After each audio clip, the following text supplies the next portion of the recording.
Hey dudes, welcome to Splat from the Past, the only 80s themed horror and sci-fi show where things can get totally radical. Now today, I will be interviewing the son of a legend in the world of horror, the greatest Dracula that ever lived. And no, it's not Frank Langella, it's not Gary Oldman, it is Bela Lugosi. I will be interviewing Bela Lugosi Jr. today. This has been a long time coming. I reached out to him at Halloween time along with Sarah Karloff. I got the interview with Sarah Karloff at Halloween time. But now, in late February, I will be talking to Bela Lugosi Jr., talk about his father's life, legacy, and career, and all the amazing things that he did. And also promote Bela's appearance at Monsterpalooza in Pasadena, May 8th through the 10th, which I will be attending, and I'm pretty excited about that.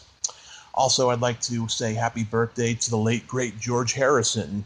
Yes, the Shy Beatle. He would have been 77 today had he had survived. Guy who wrote so many Beatles classics and sang Beatles classics like Taxman, Something, As My Guitar Gently Weeps, While My Guitar Gently Weeps, and so many others.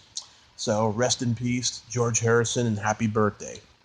So yeah, here is my interview with Bela Lugosi Jr.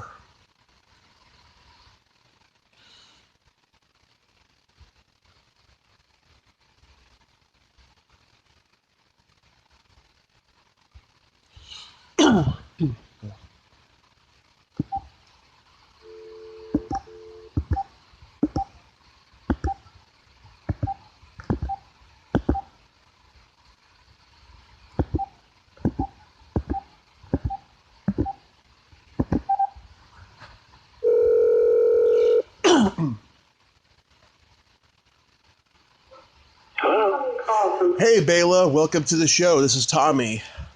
Hi, Tommy. How are you today, sir? I'm okay, thank you.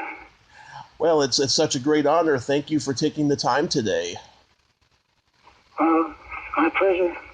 Well, it's a subject that's near and dear to my heart, as you know. Oh, absolutely. And so many others out there listening. All right.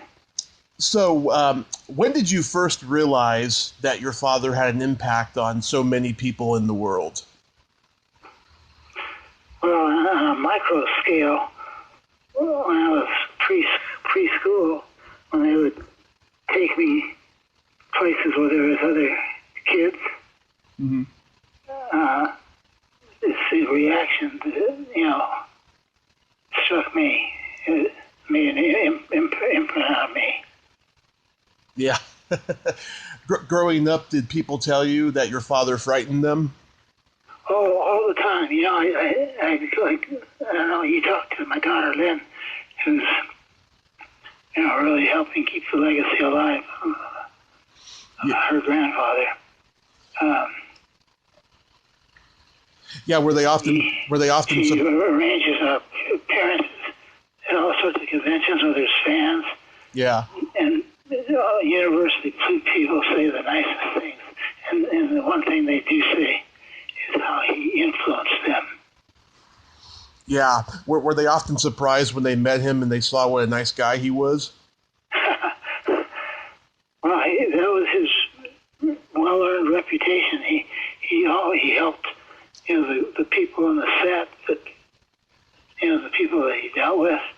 He was always a gentleman. Mm-hmm. And I help. Yeah. What was he like as a father? He was a good dad. Took care of me. There's a 50-plus year age difference between us, Mm-hmm. which made the relationship a little different than usual. Yeah. No, he was good. He liked the traditions and passed them down to me. One being the work ethic. Mm-hmm. According to my research, he was an immigrant from Austria-Hungary. born in a city that was in Hungary at the time, but later became part of Romania. It's the town of Lugos. He took that name as his name. Mm-hmm. And he went from there in Hungary to Germany, and then went by ship to New Orleans, and then traveled up to New York and went to Ellis Island. Mm-hmm. And he fought in World War I and got wounded 3 times. Did he ever tell you what he saw in battle? No, I didn't have that kind of a conversation with him. Mm-hmm. He kept it to himself. I wish I could go back. I'll tell you that. Yeah. I mean, the fans, they ask the best questions, but I have no personal first-hand knowledge other than what he and my mom told me. Mm-hmm. I was reading too. He started making movies in 1901, and by 1919, he had to flee to Germany because of his politics. And there, Correct. he organized an actors' union. In Hungary. Mm-hmm. And then here in America, he continued that effort by becoming one of the founding members of the Screen Actors Guild. Yeah. He was like one of the earliest guys to be in the guild. He'd probably be disappointed today if he knew what was going on there today. Yes. He in 1927 he started playing Dracula on Broadway and spent 3 years doing it. That's right. Mm-hmm. And people don't really. Yeah. Go ahead. It never changed. He did it up to the date he died. He was Dracula. He was that character, one and the same. Yeah. And people don't realize too, he did a lot of Shakespeare. Oh yeah, all the classic plays he did, and in fact, in Hungary, actors competed for the role. Mm-hmm. And he rose to become the #1 actor in Hungary. Yeah. Wow. Did you ever see him do a play? Yeah. Mm-hmm. Did. I spent a summer traveling with him doing summer stock back east. Mm-hmm. And that was Arsenic and Old Lace. Yeah. And how was he in that play? Well, he stole the scenes. I guess you'd have to say. When he came out onto the set, all eyes were on him. He had that kind of magnetism. Mm-hmm. It must have been intense energy in the whole theater then. Yeah. Well, both with the Dracula and the Arsenic and Old Lace plays, he was the character that stood out the most. Yeah. I always wanted to know, why didn't he wear fangs in the Dracula movie? Well, I don't know. I never had that conversation with him. Other than he didn't. He did his own makeup, Oh yeah. Yeah, it's very odd because maybe I mean, fangs have always been synonymous with Dracula, but maybe he just thought that they were too silly and over the top, and he wanted to keep integrity to the character his own way, maybe. Yeah, because he didn't take the image from somebody else and try to revise it. He created the character, and so he didn't have fangs because he didn't have fangs. That's all there was to it. It's just like people project that he had a red cape, a red lining on the cape. That wasn't true either. Huh. He's the one that chose the formal dress attire. Yeah, that's pretty interesting. He played Dracula again in Abbott and Costello Meet Frankenstein, but how come he never wanted to play him again in a Dracula sequel? Well, I don't know that he was asked or offered. Yeah. You know, I was on the set when they filmed Abbott and Costello Meet Frankenstein. Oh yeah. Yeah. Yeah. How was that? Well, that was really, an adventure that I can't describe it. I didn't grow up as an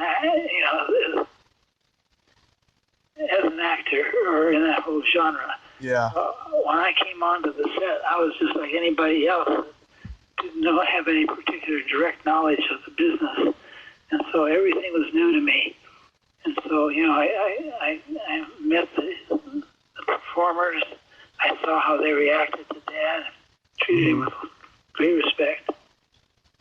Dad was always one take in his scenes. I got to meet Lon Chaney Jr. and Glenn Strange, Boris Karloff. Yeah. Yeah. Did you see Abbott and Costello not get along with each other? Well, I didn't have much to do with them. I don't think they liked the kids. Oh. I really had no interaction with Abbott and Costello.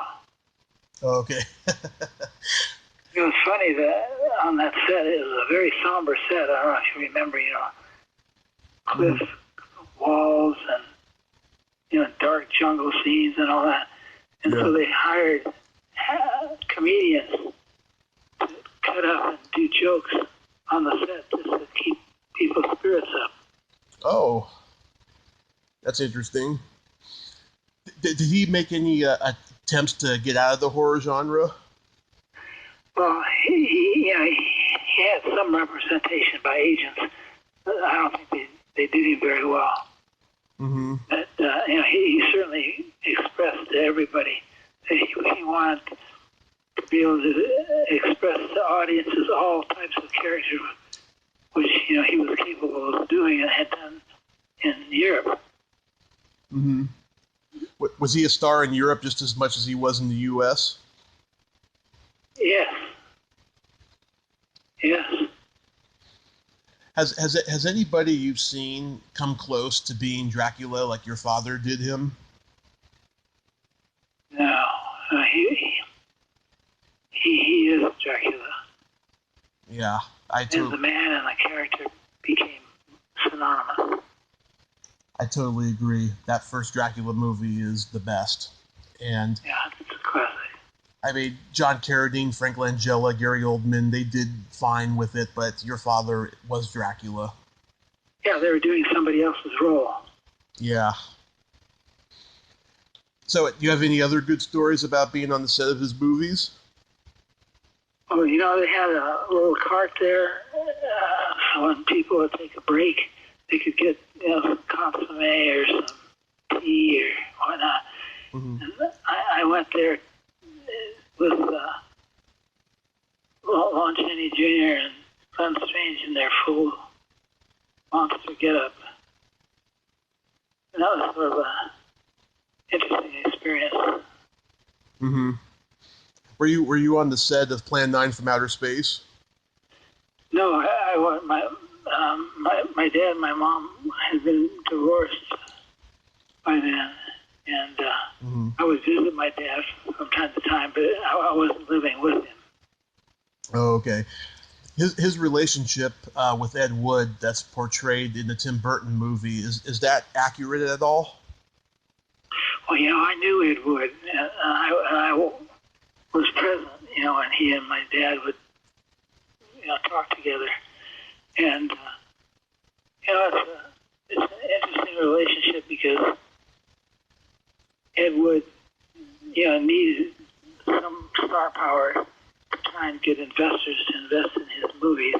Mm-hmm. On the other hand, he was really a fan also of Dad's and kept him working, which my dad, that's really what he wanted his whole life, is to be able to act. Yeah. Did you talk to Martin Landau when he was doing his research for the role? No, Well, my first contact with that motion picture, I told you, I knew Ed Wood, so Right. I already came with the information. But not until the movie came out did I touch base with Martin Landau. And so he came downtown where I was working, and we went to lunch together and exchanged some correspondence. He really tried to do a good job. There's a lot of inaccurate, pejorative material in that movie about my dad, which wasn't true. But Martin didn't write the script. His portrayal was very sympathetic and accurate about my dad at the end of his career, which is, really the worst part. Yeah, some people would say that Tim Burton portrayed Ed Wood's relationship with your father on Tim Burton's own relationship with Vincent Price. Oh, well, maybe, I don't know. Yeah, I've heard a lot of people say that, both critics and people who knew him and all that stuff. When he passed, were you with him? Mm-hmm. Yeah, I wasn't living with him at the time. This is during the time that I went visit with him. Mm-hmm. He died in his apartment, and his widow, not my mother, is the one that found him. Mm-hmm. So he wasn't with Ed Wood like it was depicted in the movie. That's good. At least he was with family. Yeah, he was at home in his apartment. There was a rumor for years that Frank Sinatra paid for his funeral. Where did that start? Well, there's truth to that. Oh, there is? Yes. Yeah, I have letters from Sinatra to my dad. Mm-hmm. Frank Sinatra was a fan of your father's? I think he was the kind of guy that did those kind of things. That when somebody in the profession had an unfortunate circumstance, he would be helpful. He was known for that. Yeah. And he didn't really know my dad, but heard about his problems that he was having. Yeah. Oh. That's wonderful, though, that he did that. Yeah. Yeah. Yeah. Yeah, it's one of those rumors you hear about, and then people say no, it's not true, and then you hear that it was true and stuff. That's why I had to ask. I was just curious. I know that White Zombie was his favorite movie that he did, but do you have a favorite of his? Well, of course, Dracula, of course, White Zombie, and then the two films where he played Igor. Yeah. He liked those because he got to inject a little bit of his own personality and humor into the role, and really carried those movies. Yeah. My personal favorite are Dracula, The Black Cat, and The Raven, because to me... Yes, The Black Cat, I forgot that. Yeah, because to me, those were his landmark roles in the Universal days. Those are the timeless classics. You're right. Didn't he do a good job in those? He did a wonderful job in those. Yeah. I think that if the Academy had been a little bit more lenient towards horror, then, he could have gotten a nomination and maybe even won. Well, he did better than win an Academy Award. He created a character that lives on. Mm-hmm. Exactly. He sure did. You were born in 1938 when he was 56. Did he have any attempts to have children before you were born? Not that I know of. Yeah. It's so funny how, him and Boris Karloff, they both had children the same year and like in their 50s, It's so ironic. So what made you become a lawyer instead of an actor? Well, a couple things. One is I took my dad's good advice. He thought that actors are too subject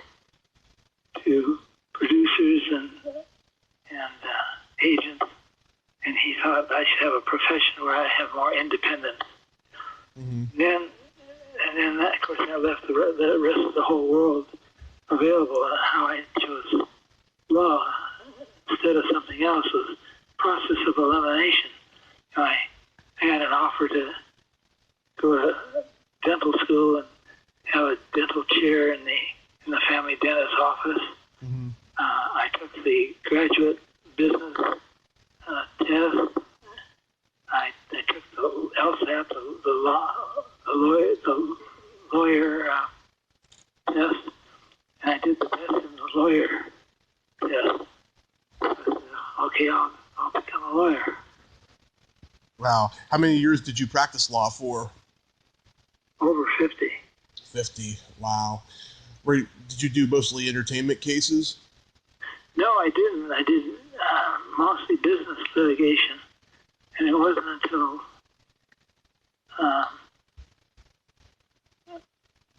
the 60s Mm-hmm. that I started doing entertainment-related things because I was a plaintiff against Universal Studios Mm-hmm. in a case of first impression regarding the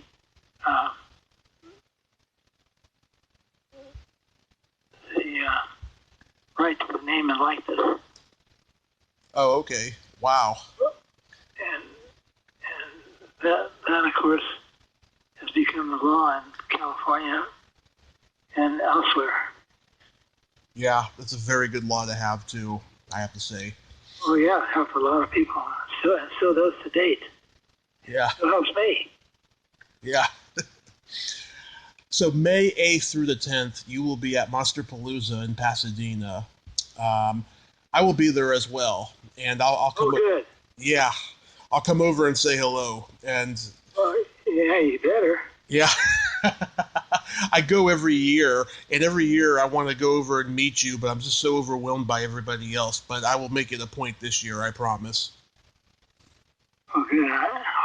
Hopefully then we'll do our usual nice booth that we have there, and talk to fans and sign stuff, sell them stuff.